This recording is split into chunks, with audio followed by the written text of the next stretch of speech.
Assalamualaikum warahmatullahi wabarakatuh.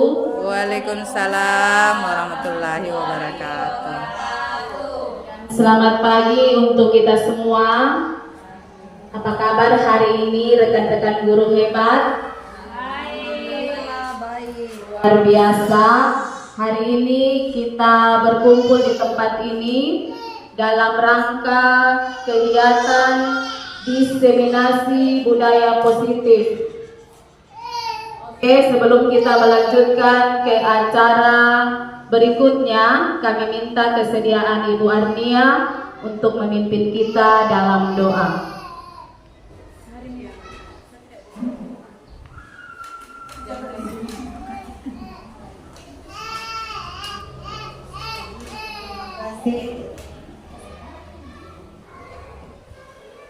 Assalamualaikum warahmatullahi wabarakatuh. Waalaikumsalam. Warahmatullahi wabarakatuh. Bismillahirrahmanirrahim. Alhamdulillahirabbil alamin. Hamdan syakirin, hamdan yuwafi ni'mah wa yukafi mazidah. Ya Rabbana lakal hamdu wa lakal syukru kama yanbaghi li jalali wajhikal karim wa azimi wa Allahumma salli wa sallam ala sayyidina Muhammadin wa ala alihi wa sahbihi ajma'in. Ya Allah yang maha kaya atas segala berilah kami ilmu yang bermanfaat, kepahaman yang luas, dan amalan yang Engkau terima selama kami mengikuti kegiatan ini. Rabbana atina fid dunya hasanah wa fil akhirati hasanah wa qina azabannar. Walhamdulillahirabbil alamin. Assalamualaikum warahmatullahi wabarakatuh. Waalaikumsalam warahmatullahi wabarakatuh. Terima kasih untuk Ibu Arnia yang sudah memimpin kita dalam doa. Oke, baik rekan-rekan guru, kegiatan kita pada hari ini agendanya yaitu yang pertama pembukaan, yang kedua berdoa, kemudian pemaparan materi, berikutnya refleksi, dan yang terakhir penutup.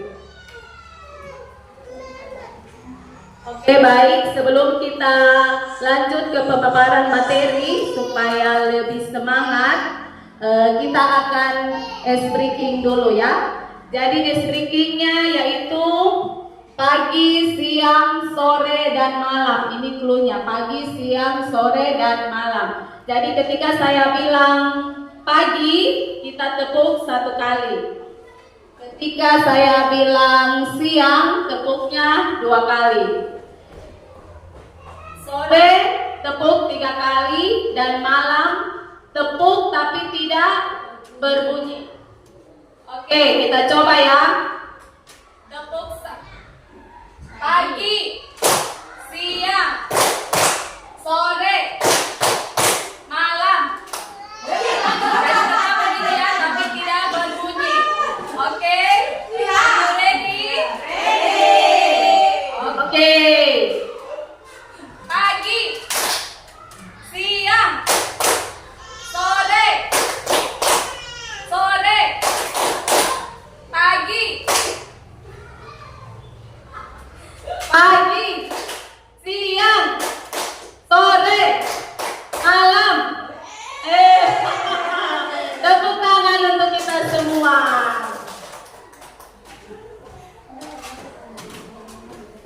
Oke Bapak Ibu, hari ini agenda kita yaitu diseminasi budaya positif. Apa itu diseminasi? Diseminasi adalah suatu kegiatan yang ditujukan kepada kelompok atau target atau individu agar mereka memperoleh informasi, kemudian dari informasi yang diperoleh tersebut timbul sebuah kesadaran dan menerima informasi tersebut dengan baik sehingga pada akhirnya bisa memanfaatkan informasi yang telah didapatkan. Lebih singkatnya, diseminasi adalah proses penyebaran inovasi yang direncanakan, diarahkan, dan dikelola. Nah, pada saat ini Dalam kegiatan diseminasi hari ini, kami akan memaparkan materi yang telah kami peroleh dalam pendidikan guru penggerak, khususnya pada modul 1.4, yaitu tentang budaya positif, dengan harapan kita semua dapat berkolaborasi untuk menerapkan budaya positif itu di sekolah kita. Nah, sebelum lanjut, di sini ada pertanyaan. Kira-kira ibu-ibu guru ini setuju tidak kalau hukuman dapat mendisiplinkan anak? Misalnya nih, ada anak-anak yang berkasus atau membuat kesalahan, kita memberi hukuman. Kira-kira hukuman itu bisa tidak mendisiplinkan anak tersebut? Ada yang mau kasih pendapat? Kira-kira bisa atau tidak ada perubahan setelah diberikan hukuman? Menurut pengalaman ibu-ibu guru ini, mau kasih pendapat? Kasih cuma.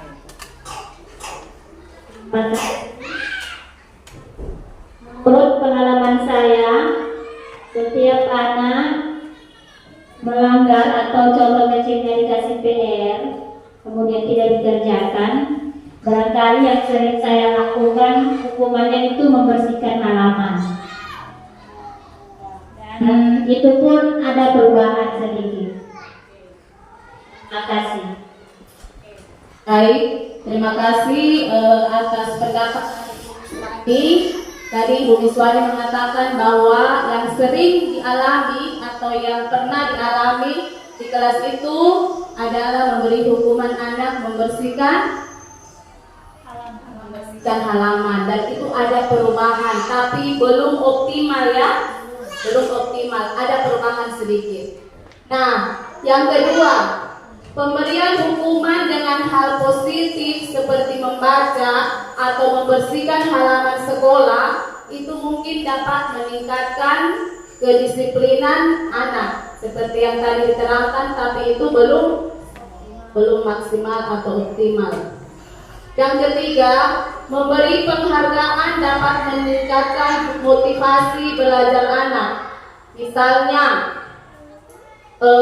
ketika pembelajaran di kelas ya, misalnya anak tersebut bisa mengerjakan soal, kemudian kita kasih penghargaan dalam bentuk hadiah atau pujian. Kira-kira menurut teman-teman nih, itu bisa meningkatkan motivasi belajar anak? Kita dengarkan pendapat dari Bu Suharti. Menurut saya, pengalaman saya di kelas, kalau anak-anak yang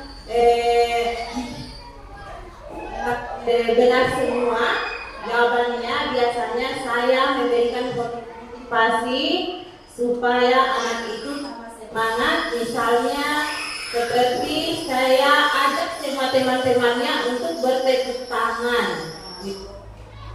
Terus yang lainnya yaitu misalnya memberikan sedikit hadiah untuk dia.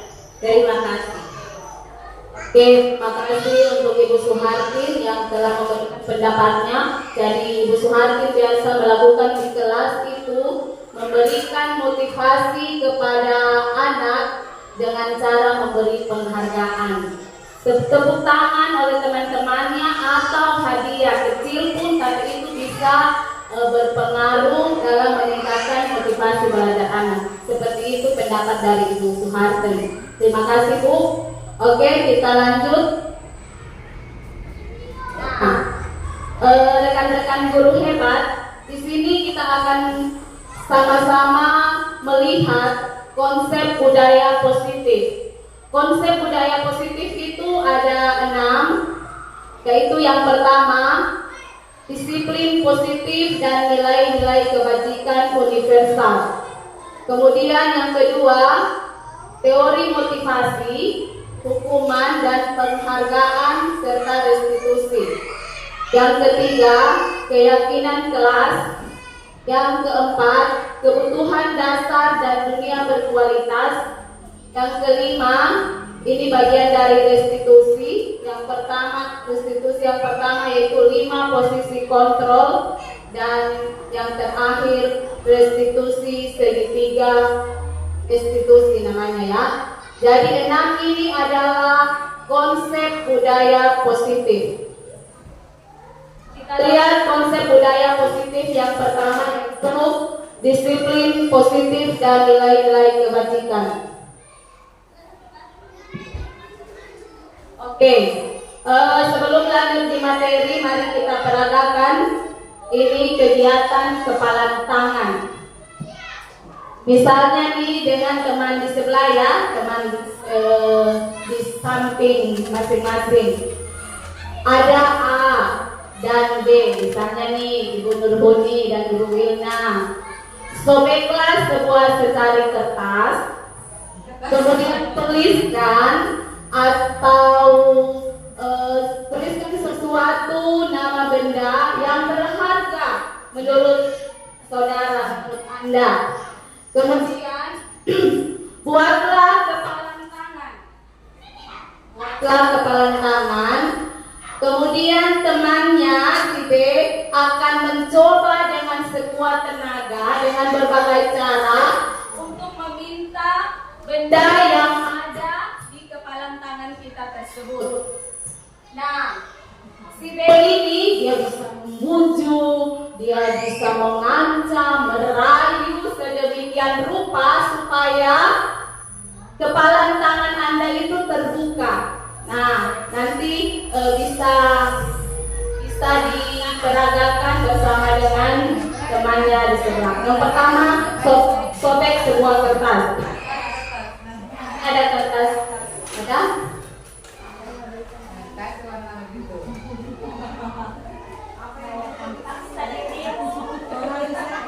Oke, tugas yang mana yang akan bertugas merayu, membujuk, atau yang mana yang akan mempertahankan apa yang berharga di tangannya.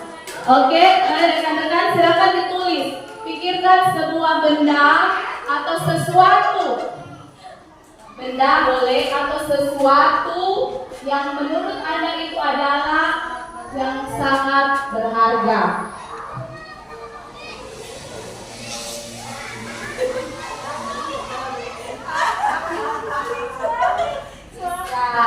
Dituliskan Ibu Wilna, apa yang menurut Anda yang paling berharga?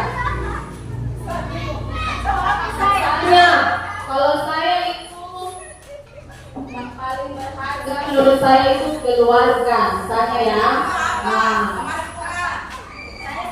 mungkin ada suaminya atau menawirnya, pacarnya. Kira-kira mau tidak direbut orang? Silakan. Atau kalau ibu-ibu itu biasanya punya harga sekali emas atau uang ya. Pokoknya silakan dituliskan yang menurut ibu-ibu adalah hal yang paling berharga. Oke, sudah? Nah, kalau sudah silakan dimasukkan dilipat kertas tersebut dan digenggam ya. Yang satunya bertugas untuk merayu, membujuk, bisa juga menghardik. Bagaimana itu menghardik? Membujuk supaya bisa ini sesuatu yang berharga itu bisa terlepas. Silakan.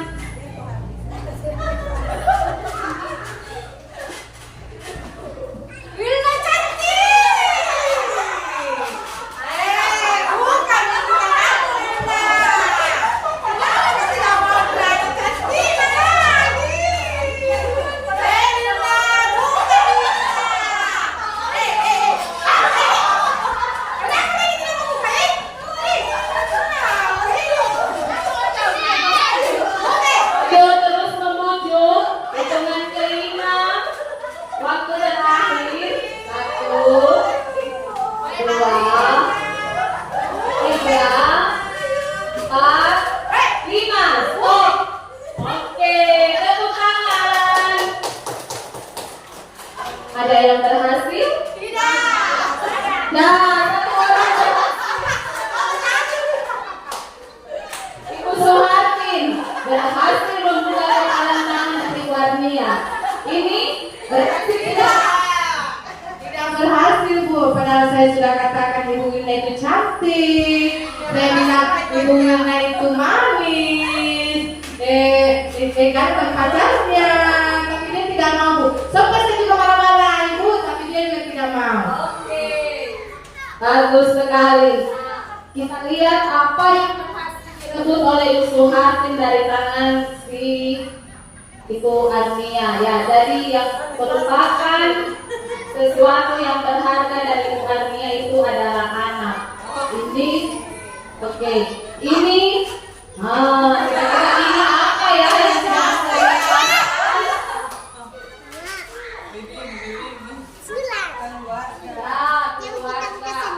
menurut Ibu Wilna, keluarga adalah paling berharga. Oke, tepuk tangan semuanya.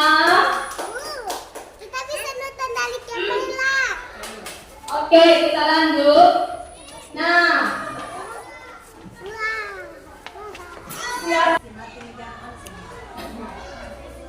Nah, dari kegiatan kita tadi, menurut rekan-rekan guru, siapakah sesungguhnya yang memiliki kontrol membuka dan menutup kepalan tangan itu? Apakah dari luar temannya kita tadi atau kita sendiri? Ya, kita sendiri. Menurut Ibu Miswani kita sendiri. Mari kita lihat teman-teman. Stimulus respon. Di sini kita mencoba mengubah orang agar berpandangan sama dengan kita. Pada kolom teori kontrol, kita berusaha memahami pandangan orang tentang dunia. Kemudian, bagian kedua, perilaku buruk dilihat sebagai suatu kesalahan. Pada teori kontrol, ini dia menjadi semua perilaku itu memiliki tujuan. Yang ketiga, orang lain bisa mengontrol saya itu kalau dalam stimulus respon. Tapi pada teori kontrol, Anda tidak bisa mengontrol orang lain. Jadi yang mengontrol diri kita sendiri itu orang lain atau kita sendiri? Kita sendiri. Pada kegiatan tadi, kita sendiri yang menentukan apakah kita akan membuka kepalan tangan atau kita menutup kepalan tangan. Bagaimanapun pengaruh dari luar, tetapi posisi kontrol itu ada pada diri sendiri. Oke, baik. Nah, ini disiplin positif. Ada bagian-bagiannya. Ada makna disiplin, yaitu belajar kontrol diri dengan menggali potensi kita agar tercapai tujuan mulia, yaitu menjadi seseorang yang kita inginkan berdasarkan nilai-nilai yang dihargai. Kemudian ada tujuan, perilaku itu memiliki tujuan. Menurut teori motivasi itu ada 3, yaitu menghindari hukuman, mendapat imbalan, yang ketiga menghargai diri sendiri. 5 posisi kontrol. Ini yang pertama ada penghukum, pembuat rasa bersalah, yang ketiga teman, yang keempat pemantau, yang kelima manajer. Jadi ini adalah bagan-bagan dari disiplin positif. Apa itu disiplin positif? Disiplin itu berasal dari bahasa Latin, yaitu disiplina, yang artinya belajar. Makna asal dari kata ini berkonotasi dengan disiplin diri, jadi sama artinya dengan berdisiplin diri. Kemudian disiplin diri membuat orang menggali potensinya menuju sebuah tujuan, apa yang dia hargai. Namun dalam budaya kita, Makna kata disiplin telah berubah menjadi sesuatu yang dilakukan seseorang pada orang lain untuk mendapatkan kepatuhan. Cenderungnya misalnya menghubungkan kata disiplin dengan ketidaknyamanan atau bukan dengan apa yang kita hargai atau pencapaian suatu tujuan yang mulia.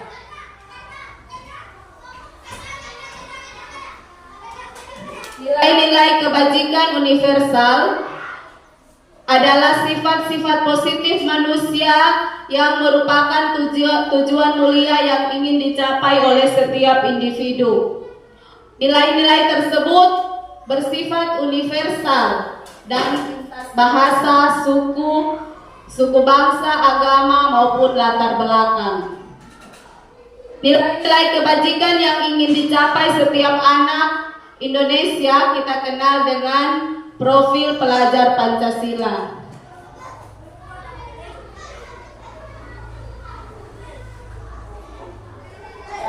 Apa saja yang termuat dalam profil pelajar Pancasila? Nilai-nilai yang ada dalam profil pelajar Pancasila yaitu beriman dan bertakwa kepada Tuhan Yang Maha Esa, berkebinekaan global, mandiri, bergotong royong, bernalar kritis dan kreatif. Selanjutnya, konsep budaya positif yang kedua yaitu teori motivasi, hukuman, penghargaan, dan restitusi. Teori motivasi manusia. Yang pertama, untuk menghindari ketidaknyamanan atau hukuman, apa yang akan terjadi apabila saya tidak melakukannya. Itu biasa yang kita menjadi alasan kita mengapa kita melakukan sebuah perilaku. Yang kedua, untuk mendapatkan sebuah imbalan dari orang lain. Yang ketiga, untuk menghargai diri sendiri. Ini adalah sebuah motivasi internal dari dalam diri kita sendiri.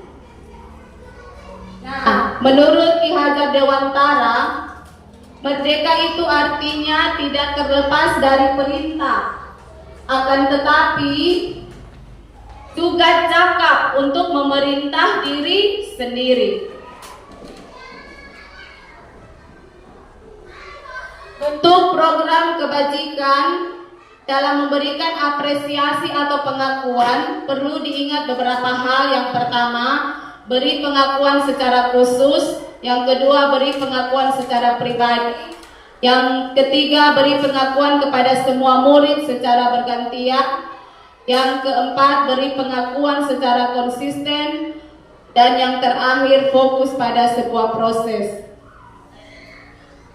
Contoh pengakuan atau apresiasi kebajikan. Misalnya kita melakukan dialog ya dengan peserta didik, dengan siswa kita. Kemarin saya memperhatikan rasa empatimu besar sekali pada saat menolong murid baru di kelas kita.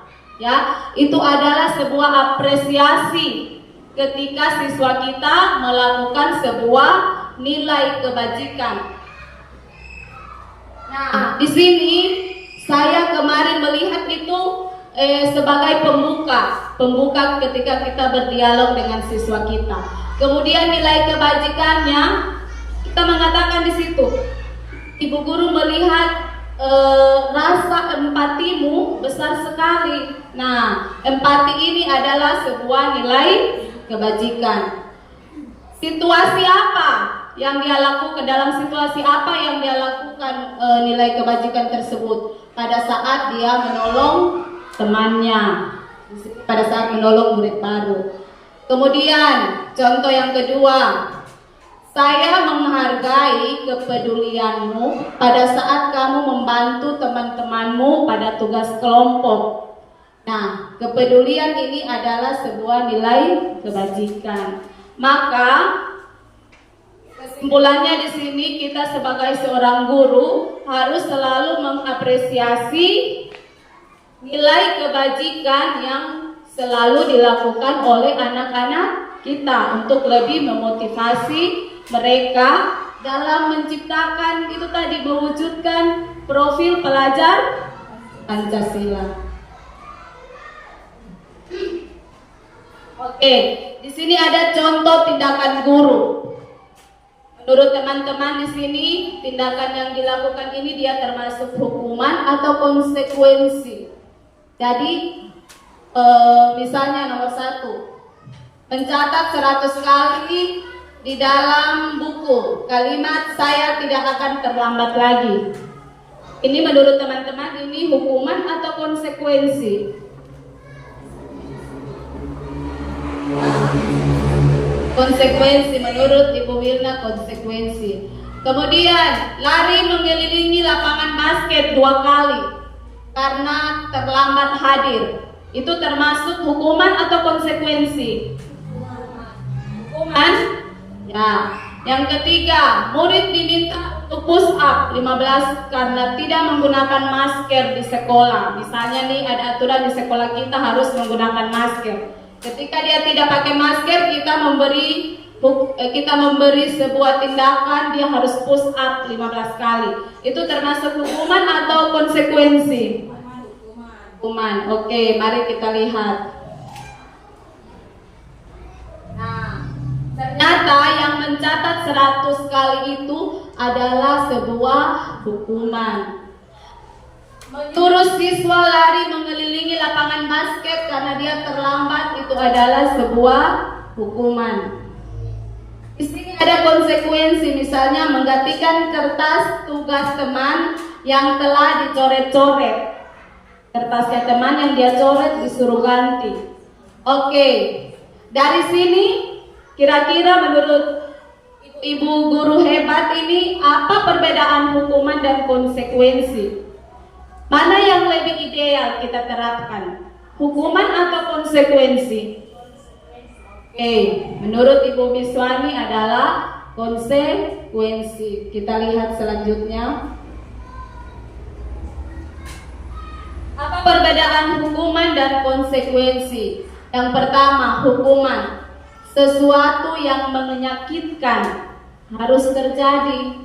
Jadi ketika kita memberi hukuman kepada siswa kita, berarti itu pasti menyakitkan buat siswa kita tersebut. Sedangkan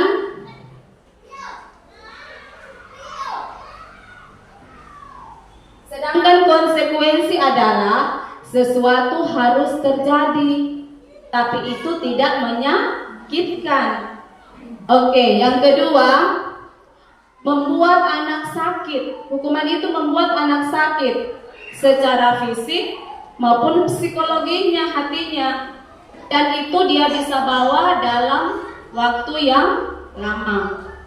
Sedangkan konsekuensi itu membuat anak merasa tidak nyaman. Mungkin saat itu dia merasa tidak nyaman, tapi hanya dalam jangka pendek saja. Tapi itu bisa merubah dia untuk tidak melakukan kesalahannya lagi.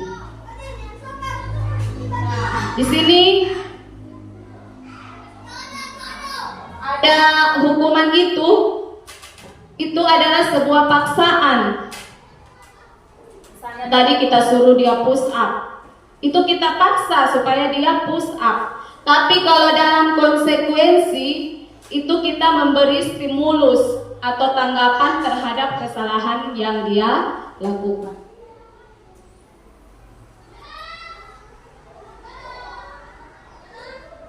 Nah, ternyata rekan-rekan guru semua, hukuman itu adalah identitas yang gagal.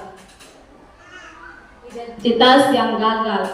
Artinya itu tidak kita terapkan kepada anak kalau dari apa yang dipaparkan ini. Tidak ya, karena itu adalah sebuah identitas yang gagal. Sedangkan untuk membuat identitas sukses yang kita bisa terapkan itu adalah disiplin. memberikan konsekuensi atau restitusi.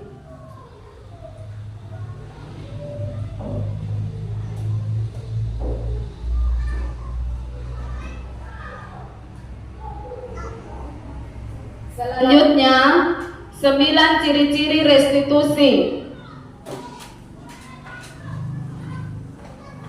Silakan Ibu Adnia tolong bacakan 9 ciri-ciri restitusi. Tes. Saya akan membacakan ciri restitusi. Yang pertama, bukan untuk menebus kesalahan, namun untuk belajar dari kesalahan. 2. Memperbaiki hubungan. 3. Tawaran bukan paksaan.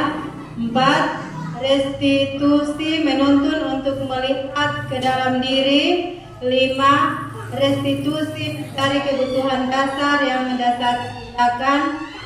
6. Restitusi diri adalah cara yang paling baik. Restitusi fokus pada karakter bukan tindakan. 8. Restitusi fokus pada solusi. 9. Restitusi mengembalikan murid yang berbuat salah pada kelompoknya. Terima kasih. Oke, terima kasih Bu Arnia.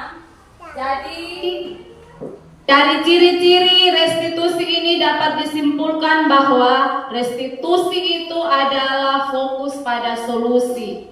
Kemudian dengan melakukan restitusi, anak tersebut bisa kembali kepada kelompoknya. Artinya di sini dia tidak merasa kesalahan yang dia perbuat itu dia merasa bersalah terus. Tidak, tapi dia bisa kembali ke posisinya pada saat sebelum berbuat salah. Nah, konsep budaya positif yang ketiga adalah membuat keyakinan kelas. Kira-kira apa ini hubungannya disiplin, nilai-nilai kebajikan dengan keyakinan kelas ini? Jadi semuanya ya berkaitan, rekan-rekan guru. Semuanya konsep-konsep budaya positif dari pertama, kedua, dan ketiga sampai ke-6 nanti semuanya sangat berkaitan. Kita lihat apa itu keyakinan kelas. Menurut Bapak Ibu, apa perbedaan antara peraturan kelas dan keyakinan kelas? Yang kita sudah buat di kelas apa? Peraturan kelas atau kesepakatan kelas? Ya, peraturan ya, rata-rata masih peraturan kelas. Di sini ada yang dibilang keyakinan kelas. Ada yang memberikan pendapatnya apa itu peraturan dan keyakinan kelas? Perbedaannya? Oke, baik. Jadi peraturan itu adalah sebuah aturan yang diterapkan oleh guru itu sendiri. Dari guru sendiri. Tetapi keyakinan kelas adalah sebuah kesepakatan guru dan murid. Guru dan murid benar-benar yakin di dalam kelasnya itu akan diterapkan nilai-nilai tersebut. Jadi bukan cuma dari guru saja, tapi dari muridnya juga. Dia yakin, guru dan siswa yakin bahwa nilai itu dia bisa terapkan di dalam kelasnya. Kalau itu di dalam kelas, itu namanya keyakinan kelas. Bisa juga secara umum di sekolah, itu namanya keyakinan sekolah. Nah, di sini ada pertanyaannya. Menurut kita, mengapa kita memiliki peraturan harus menggunakan helm bila mengendarai roda 2? Supaya apa? Supaya selamat jalan. Silakan Ibu Nurhuni. Terima kasih atas kesempatannya. Mengapa kita memiliki peraturan harus menggunakan helm bila mengendarai kendaraan roda 2? Karena itu adalah aturan yang sudah diberikan oleh pemerintah dan itu ada manfaatnya. Apabila kita kecelakaan, itu bisa menyelamatkan kepala kita dari benturan. Terima kasih, Bu. Terima kasih Ibu Nurhuni yang telah memberikan pendapatnya. Jadi menurut Ibu Nurhuni, kita menggunakan helm itu untuk sebuah keselamatan diri kita. Nah, yang kedua, mengapa kita memiliki peraturan harus tepat waktu? Misalnya pada saat datang pelatihan atau pada saat datang ke sekolah, itu supaya apa? Disiplin, ya, disiplin waktu. Oke, kita lihat selanjutnya. Selanjutnya kita akan mencoba untuk membuat sebuah keyakinan kelas. Anggaplah di sini ada ibu guru dan murid-murid. Nah, silakan dipikirkan keyakinan kelas apa saja yang akan kita terapkan di dalam kelas kita. Itu dia hampir sama dengan peraturan kelas ya. Ada yang bisa memberikan contoh? Oke, bagus Ibu Nurhuni. Tidak terlambat masuk kelas. Oke. Mengucapkan salam. Silakan dituliskan, Ibu-ibu.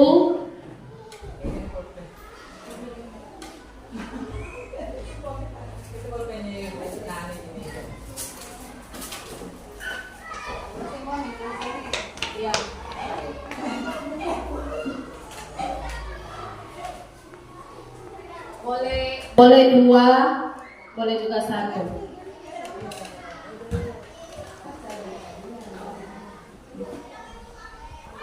Kita adalah keyakinan kelas yang mungkin bisa kita terapkan di kelas ya. Anggapan ini adalah seorang siswa. Jadi Ibu Guru meminta ini supaya siswa semua memberikan pendapatnya. Kira-kira keyakinan kelas apa yang akan kita terapkan di dalam kelas kita?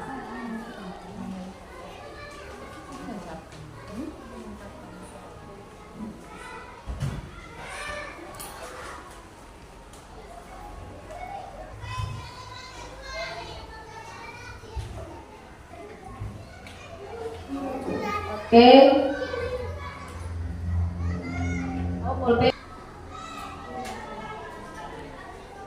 Oke, ada yang sudah? Kalau sudah boleh ditempelkan di papan tulis keyakinan kelas menurut pendapatnya. Ini sebagai siswa dulu ya, siswa-siswaku semua.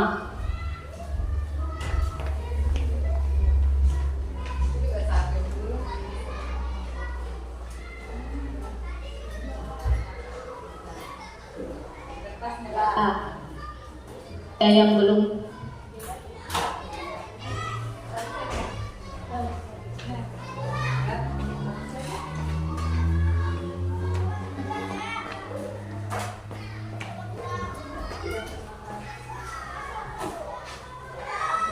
Oke, silakan ditempelkan yang sudah.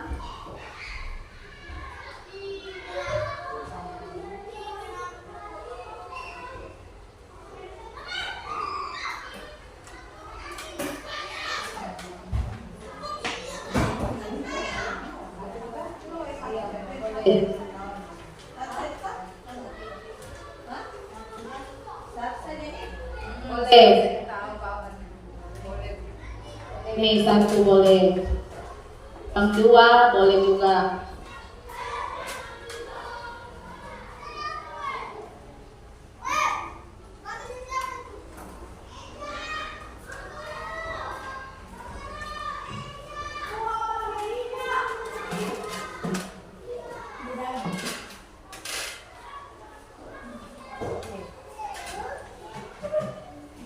Oke, silakan ditempelkan.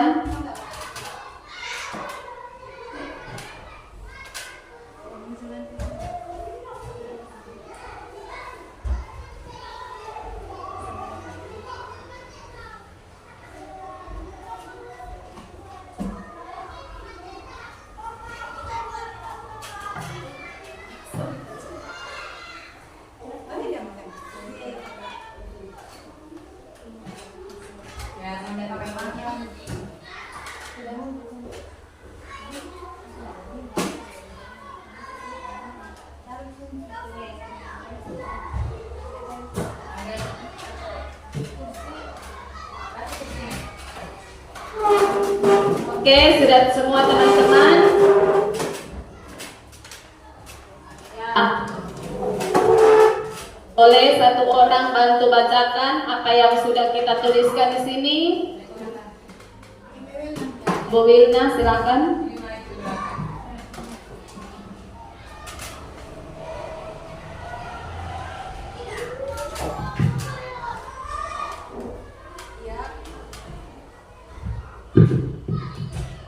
Tes. Ya, jadi di sini ada beberapa keyakinan kelas yang telah kita buat. Yang pertama, tidak terlambat masuk kelas. Kemudian yang kedua, menjaga kebersihan kelas dan halaman sekolah. Yang ketiga, mengikuti pelajaran di kelas dengan tertib dan hadir tepat waktu. Kemudian yang keempat, jika tidak mengerjakan PR atau tugas, diberikan konsekuensi. Konsekuensinya yaitu maju ke depan membaca sebuah bacaan atau cerita. Kemudian yang kelima, mengucapkan salam sebelum masuk kelas dan tidak boleh makan atau minum ketika berada di dalam kelas. Kemudian yang keenam, tidak boleh mengganggu teman pada saat jam pelajaran dimulai. Terima kasih.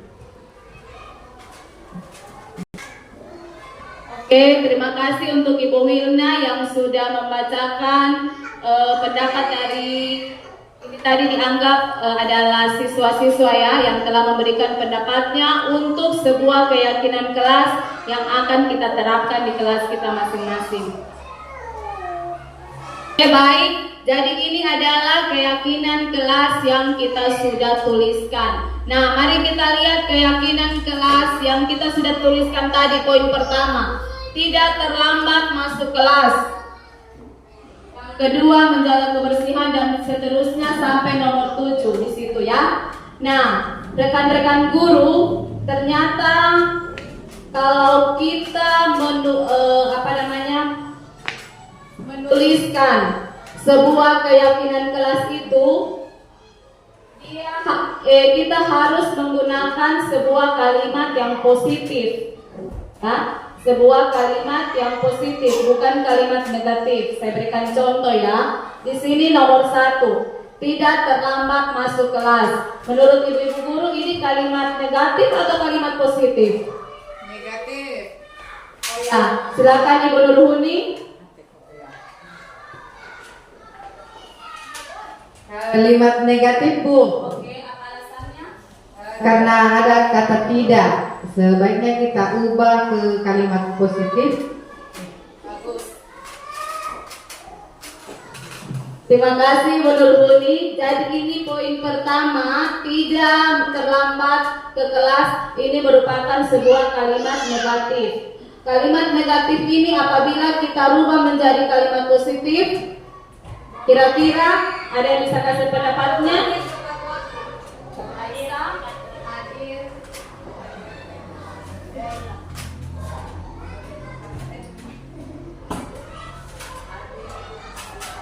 Bisa dirubah ke hadir tepat waktu di situ.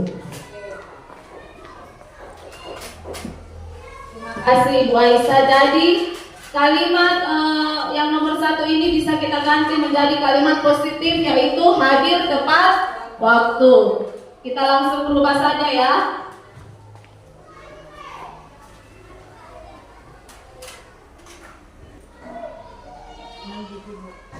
Oke, jadi ketika kita rubah kalimat negatif tadi dari tidak datang terlambat menjadi sebuah kalimat positif, yaitu hadir tepat waktu. Yang kedua, menjaga kebersihan kelas. Sudah masuk kalimat positif? Sudah. Oke. Yang ketiga, mengikuti pelajaran tepat waktu. Sudah? Oke. Yang keempat, diberikan konsekuensi ketika tidak mengerjakan PR. Itu masuk kalimat negatif apa kalimat positif? Diberikan konsekuensi. Ya. Masuk negatif? ini bisa kita rubah menjadi sebuah kalimat yang positif. Kira-kira bagaimana bunyinya?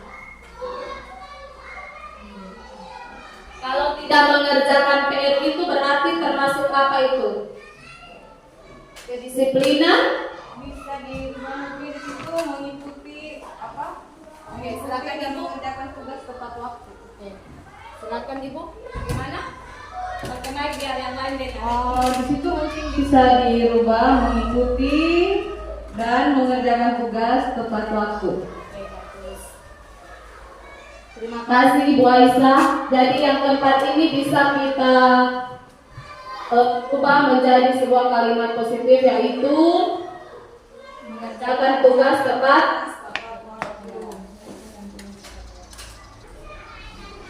Oke, jadi yang keempat menjadi sebuah kalimat positif, mengerjakan tugas tepat waktu. Yang kelima, mengucapkan salam, sudah termasuk mengucapkan salam saat masuk kelas ini ya. Yang keenam, tidak boleh mengganggu teman.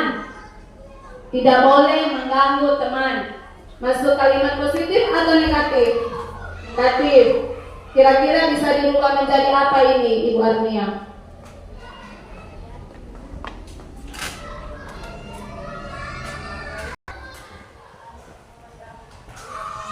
Enam, boleh diganti saling hargai teman. Oke, terima kasih Bu Arnia. Setuju itu dengan pendapat Ibu Arnia? Setuju ya? Tidak boleh mengganggu teman itu adalah kalimat negatif. Kita rubah menjadi kalimat positif. Menjadi apa tadi? Saling menghargai dan menyayangi teman. Oke. Terima kasih Bu Arnia.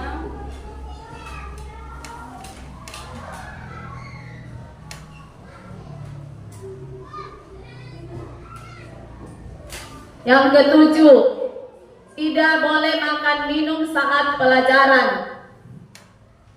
Ini sepertinya kalimat negatif juga ya. Ada yang bisa memberikan komentarnya, kira-kira bagaimana ini jika dirubah dalam kalimat positif? Oke, Ibu Guru, silakan. Ada yang bisa memberikan komentarnya nomor 7 ini, kira-kira kalimat positif. Oke, silakan Ibu Wil. Baik, terima kasih. Pada poin nomor 7, mungkin kita ubah menjadi kalimat tertib dan disiplin saat mengikuti jam pelajaran. Saat jam pelajaran. Terima kasih Ibu Wilna. Jadi yang nomor 7 ini kita bisa ganti menjadi tertib saat mengikuti pelajaran.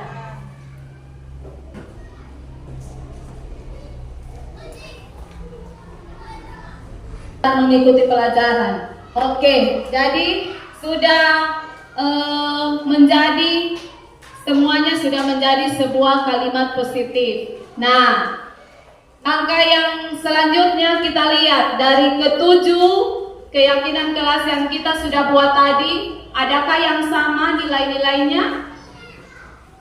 Misalnya nomor 1, hadir tepat waktu. Ada yang sama poin tepat waktu. Ada di nomor berapa lagi? Ketiga, tepat waktu mengikuti pelajaran. Nomor 4 sama ya, tepat waktu mengerjakan tugas. Jadi itu nilainya sama ya. Jadi nilai yang sama itu kita bisa simpulkan supaya dia menjadi 1 poin saja. Hadir tepat waktu, mengikuti pelajaran tepat waktu, atau silakan Ibu Miswani.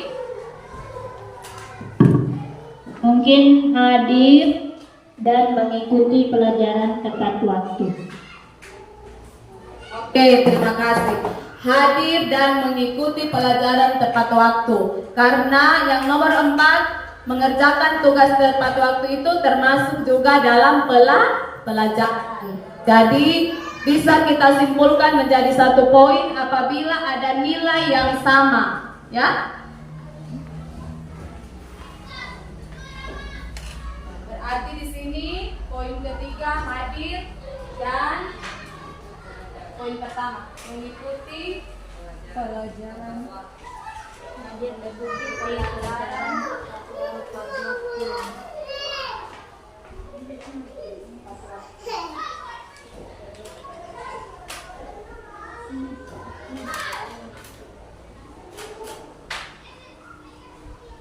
nilai yang sama itu kita bisa simpulkan jadi bisa dihilangkan ini.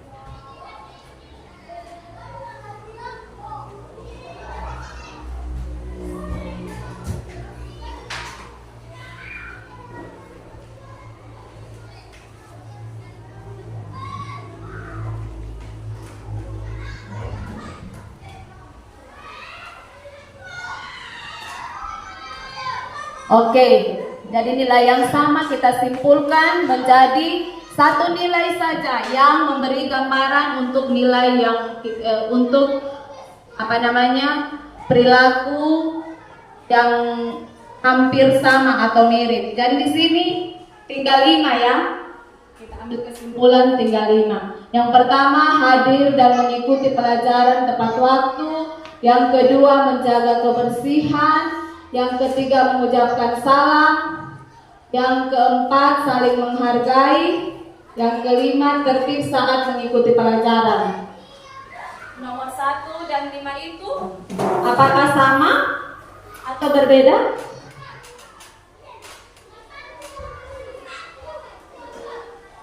Atau bisa Bersama ya, tertib saat mengikuti pembelajaran. hadir dan mengikuti pelajaran tepat waktu. Nah, sudah sama ya? Berbeda atau sama? Menurut Ibu Miswani?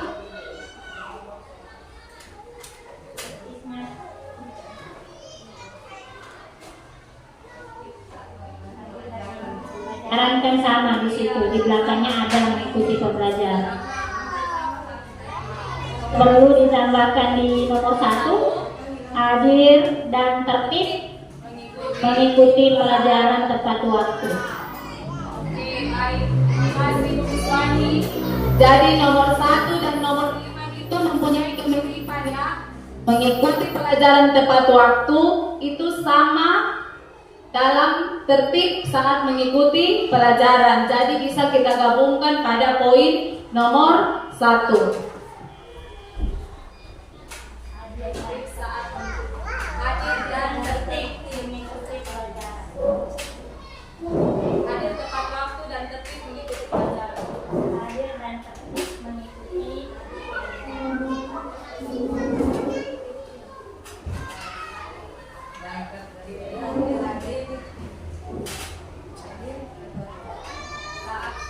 saat mengikuti pelajaran. Hadir dan tertib saat tepat waktu dan tertib saat mengikuti pelajaran.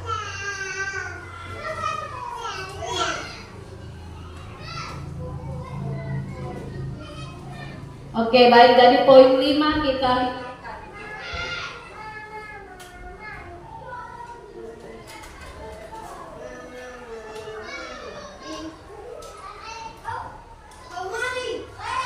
Oke, baik.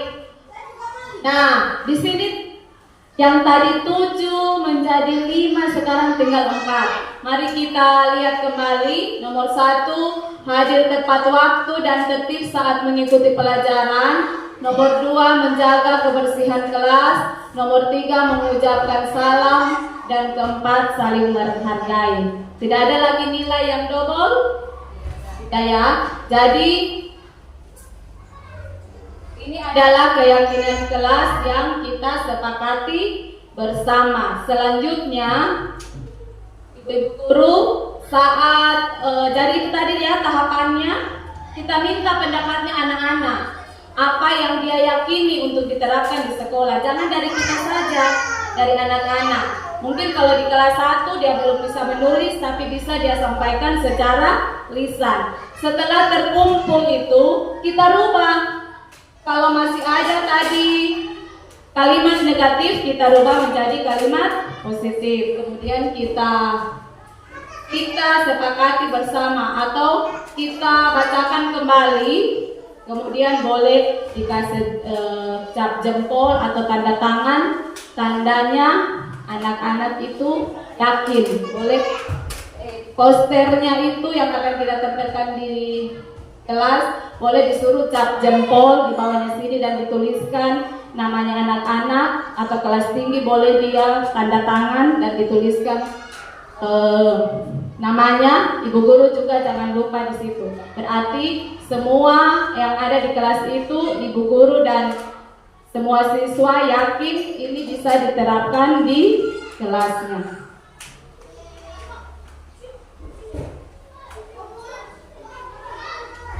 Oke, kegiatan pendalaman keyakinan kelas bisa juga kita lihat di dalam tabel T dan tabel Y, seperti yang ada pada tabel ini. Jadi pada tabel Y di bagian atas ini, oke rekan-rekan guru semua, sekarang mari kita lihat kegiatan pendalaman keyakinan kelas. Dari keyakinan kelas yang kita susun tadi, kita lihat di situ nilai-nilainya. Misalnya di sini tadi hormat ya, ada tadi keyakinan kelas saling menghormati. Nah, di sini pada tabel Y, di sini tabel Y di paling atas itu terdengar. Misalnya satu orang berbicara, ketika satu orang berbicara, yang lain harus diam supaya bisa mendengarkan dengan baik. Kemudian terlihat, kita bisa lihat perilaku sikap siswa tersebut dalam nilai saling menghormati tadi. Misalnya berempati terhadap perasaan orang lain, atau memegang barang orang lain dengan meminta izin terlebih dahulu. Perilakunya misalnya tersenyum ramah. Kalau kita tersenyum pada orang berarti itu kita menerapkan nilai saling menghormati. Oke, selanjutnya pada tabel tampak seperti dan tidak tampak seperti. Pada kolom tampak seperti di situ datang tepat waktu. Pada kolom tidak tampak seperti, misalnya sering hadir terlambat. Jadi yang kita ingin lihat dia tampak pada perilaku siswa itu, yaitu datang tepat waktu, bukan sebaliknya. Ini perilaku yang tidak tampak, yang kita inginkan tidak tampak pada perilaku siswa, sering hadir terlambat dan seterusnya. Pada nilai bekerja, perilaku yang kita harapkan tampak seperti itu tekun bekerja dan menyimak guru. Tadi masuk di keyakinan kelas kita ya, mengikuti pelajaran, tertib mengikuti pelajaran. Nah, tidak tampak seperti di sini tidak mendengarkan guru dan acuh tak acuh. Kita harapkan tidak tampak pada perilaku siswa kita. Selanjutnya, ini perbedaan antara keyakinan kelas dan peraturan kelas. Pada peraturan kelas di situ ada misalnya selalu kembalikan buku ke tempatnya. Tetapi pada keyakinan kelas bukan perilakunya ini yang dituliskan, tetapi nilainya. Misalnya tanggung jawab. Tadi kita itu saling menghormati, tepat waktu dan lain sebagainya. Ini masuk tadi ya. Jadi dalam keyakinan kelas itu harus ada nilai-nilai kebajikannya yang termuat. Tidak asal ditulis saja, tapi harus ada nilai kebajikan. Kalau di peraturan kelas kita yang ada di kelas kita sekarang mungkin ada dilarang mengganggu orang lain. Itu beda ya.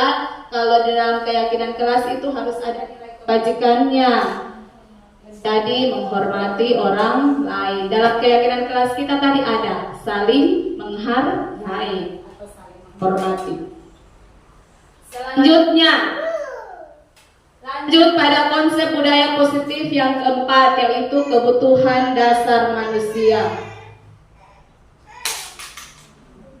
Pemenuhan kebutuhan dasar manusia. Seluruh tindakan manusia memiliki tujuan tertentu.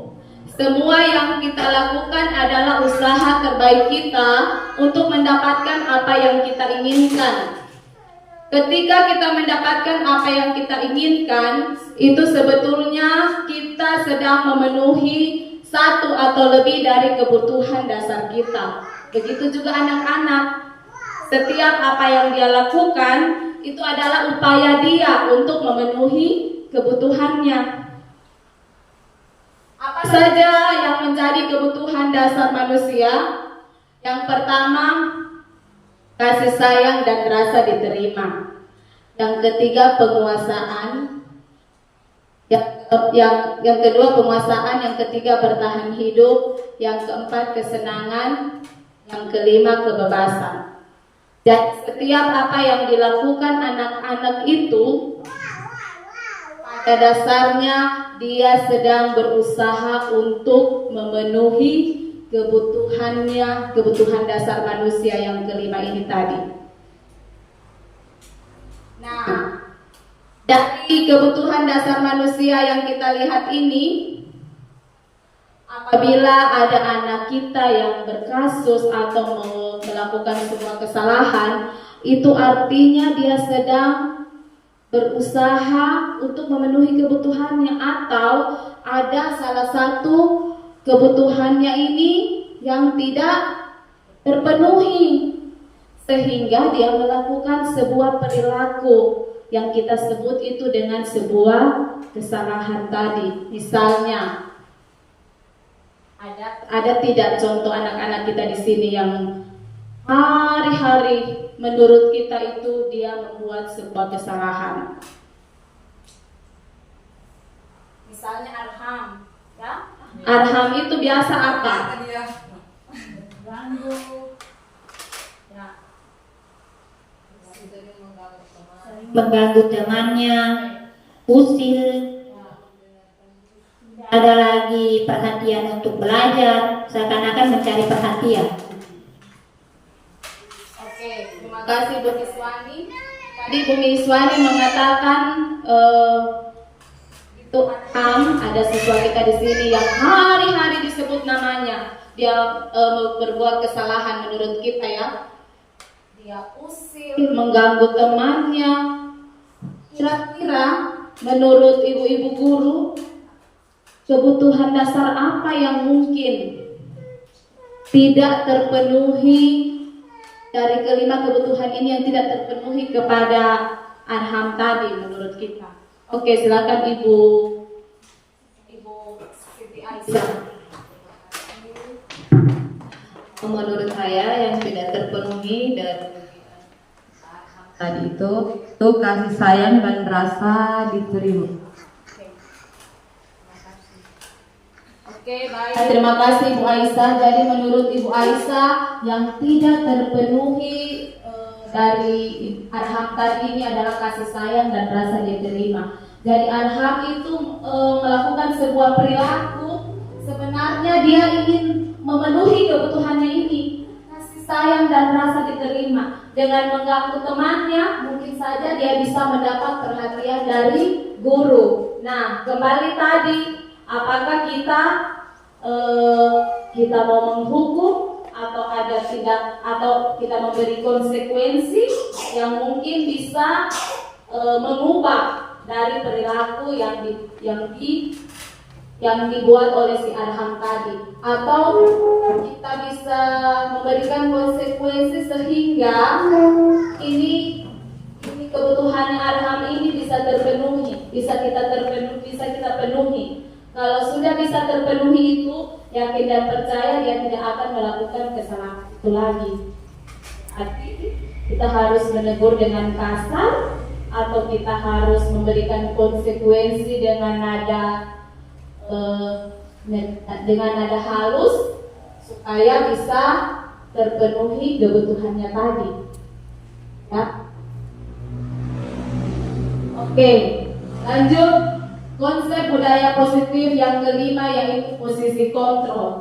Setelah ada siswa yang bermasalah tadi, ada posisi kontrol guru yang bisa mengontrol anak tersebut untuk bisa mengubah perilakunya. Posisi kontrol itu yang pertama tadi 5 posisi kontrol. Ini bagian dari restitusi ya. Apa itu restitusi?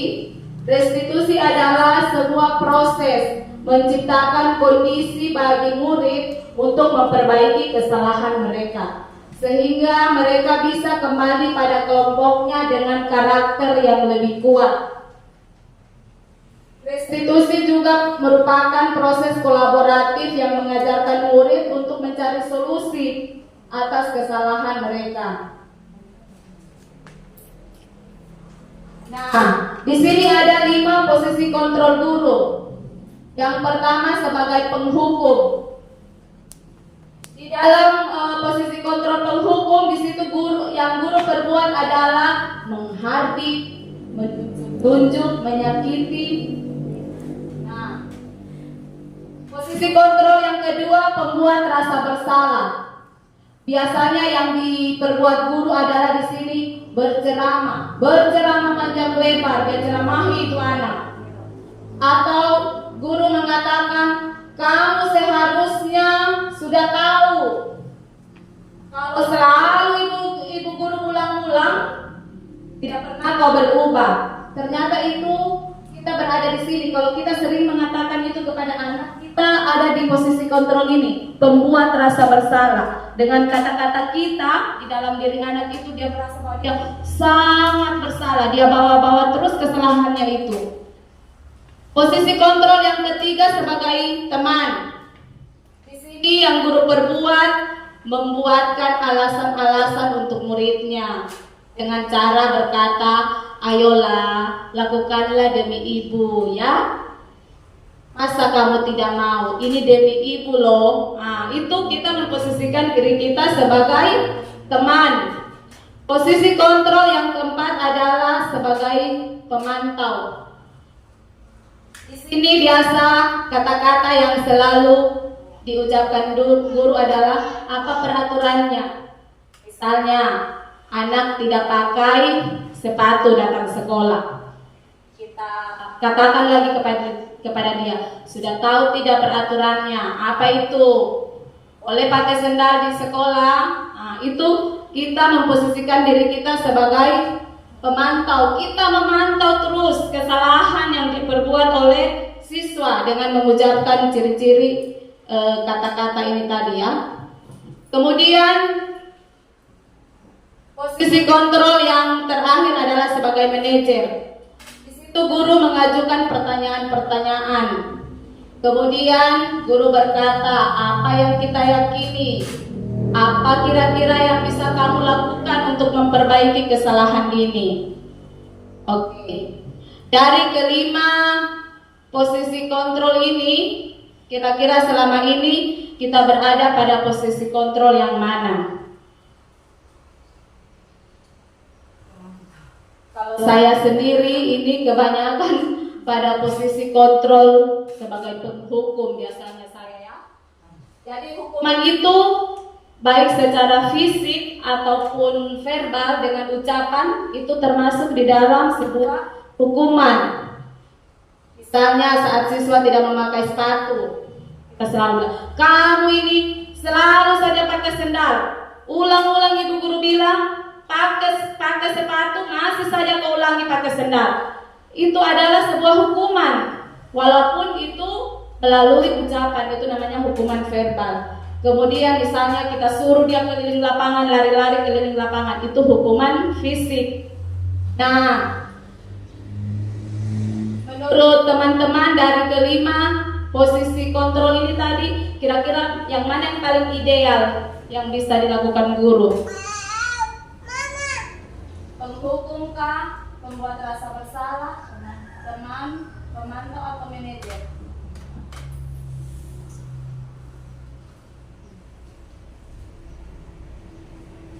Yang identitas berhasil di situ apa?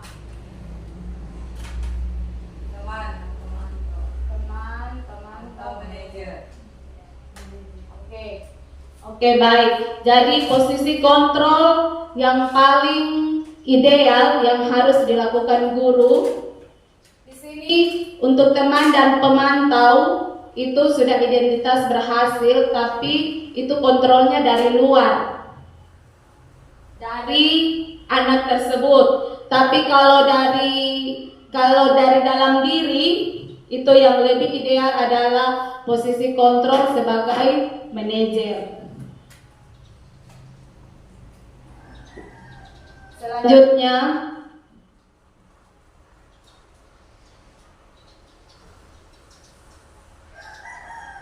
biasa kita menemukan kata-kata ini ya, biasa kita mengucapkan kata-kata ini kepada anak-anak. Saya kecewa sekali sama kamu. Selalu kamu ulang-ulang kesalahan itu. Itu kita berada di posisi membuat rasa bersalah atau penghukum. Kamu ini selalu tidak benar melakukan sesuatu.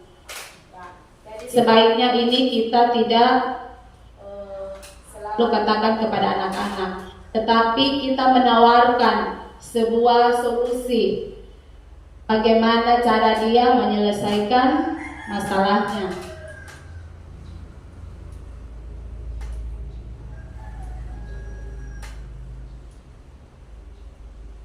Oke, ini masih sambungan yang 5 posisi kontrol, masih sangat berkaitan ini segitiga restitusi. Nah, apa yang dimaksud dengan segitiga restitusi? Ini segitiga restitusi adalah sebuah dialog yang dilakukan oleh guru pada siswa yang mempunyai kasus. Di sini mengapa dikatakan segitiga restitusi? Karena tahapan-tahapan yang diambil dalam segitiga restitusi ini tergambar dari bentuk segitiga. Yang pertama adalah validasi kesalahan.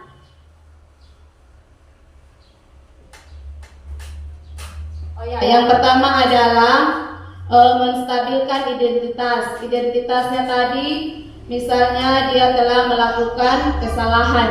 Bisa kita katakan di situ, setiap orang pernah berbuat salah. Ibu guru pun pernah berbuat salah. Misalnya, contoh yang paling banyak kasus di sekolah kita apa ya, ibu-ibu? Tidak pakai sepatu. Banyak yang sering tidak pakai sepatu. Jadi pada saat kita melakukan menyelesaikan masalah dengan siswa tersebut dengan cara menerapkan segitiga restitusi, kita mulai dari menstabilkan identitas. Kita bisa kita bisa berdialog dengan siswa. Kita bisa mengatakan, ibu guru lihat ini kamu tidak pakai sepatu. Jangan kita pojokkan. Kita bisa mengatakan tidak apa-apa, semua orang pernah berbuat salah. Ibu guru pun pernah berbuat salah. Berarti di sini kita menstabilkan identitasnya. Dari yang gagal tadi menjadi sukses, ya. Dengan cara mengatakan kamu bukan satu-satunya orang yang melakukan ini, melakukan kesalahan. Ibu guru pun pernah berbuat salah. Tapi di sini kita sama-sama pikirkan bagaimana kita memperbaiki kesalahan. Tahapan yang kedua adalah validasi kebutuhan. Kira-kira apa alasanmu? Mengapa tidak pakai sepatu? Yang kemukakan sudah alasannya. Misalnya, biasa itu ada anak-anak bilang sepatuku basah bu. Nah, setelah dia memberikan alasan, kita lanjut pada menanyakan keyakinan kelas kita tadi. Pada kasus tidak memakai sepatu, kira-kira keyakinan kelasnya apa? Tadi apa saja keyakinan kelas kita? Saling menghargai. Ya, bisa kita. Jadi yang pertama dulu kita lakukan adalah membuat keyakinan kelas ya. Misalnya tertib berpakaian, ya, tertib menggunakan seragam sekolah. Jadi setelah kita validasi kesalahan tadi, kita bisa menanyakan kira-kira kesalahannya dari keyakinan kelas yang kita sudah buat, keyakinan kelas manakah yang kamu langgar? Oh ini bu, yang kedua. Keyakinan kelas yang kedua misalnya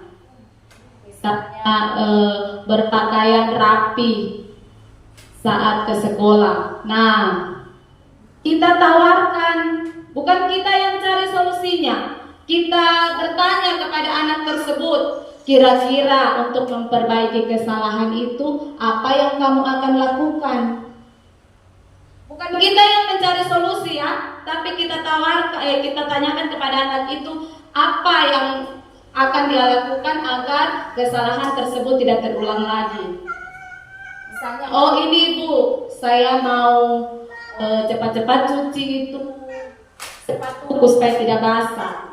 Hari Minggu atau hari Sabtu pulang sekolah saya cuci memang. Jadi dia yang memikirkan solusinya. Oke, baik. Kalau begitu Ibu Guru percaya ya sama kamu. Ibu Guru yakin kamu bisa berbuat yang lebih baik lagi. Bukan kita yang kamu harus begini, kamu harus begini. Tapi kita melakukan penyelesaian terhadap kasus siswa tersebut dengan langkah-langkah tahapan segitiga restitusi. Ini tadi tahapan-tahapannya. Stabilkan identitas, kemudian validasi tindakan yang salah. Pada validasi tindakan yang salah kita menanyakan alasan ya. Kemudian pada menanyakan keyakinan, setelah kita tahu apa alasannya, kita tanyakan ingatkah keyakinan kelas kita, keyakinan mana yang kamu langgar. Sekarang langkah-langkah apa yang akan kamu lakukan untuk memperbaiki. Jadi biarkan anak itu menemukan solusinya. Oke, Bapak Ibu Guru, demikianlah yang saya paparkan pada saat ini tentang budaya positif. Semoga kita bisa menerapkan di lingkungan sekolah kita, dan dengan kolaborasi yang baik, saya yakin dan percaya kita bisa sama-sama untuk menciptakan atau menerapkan budaya positif ini supaya sekolah kita melakukan hal yang berpihak pada murid. Sekian dan terima kasih. Assalamualaikum warahmatullahi wabarakatuh. Waalaikumsalam.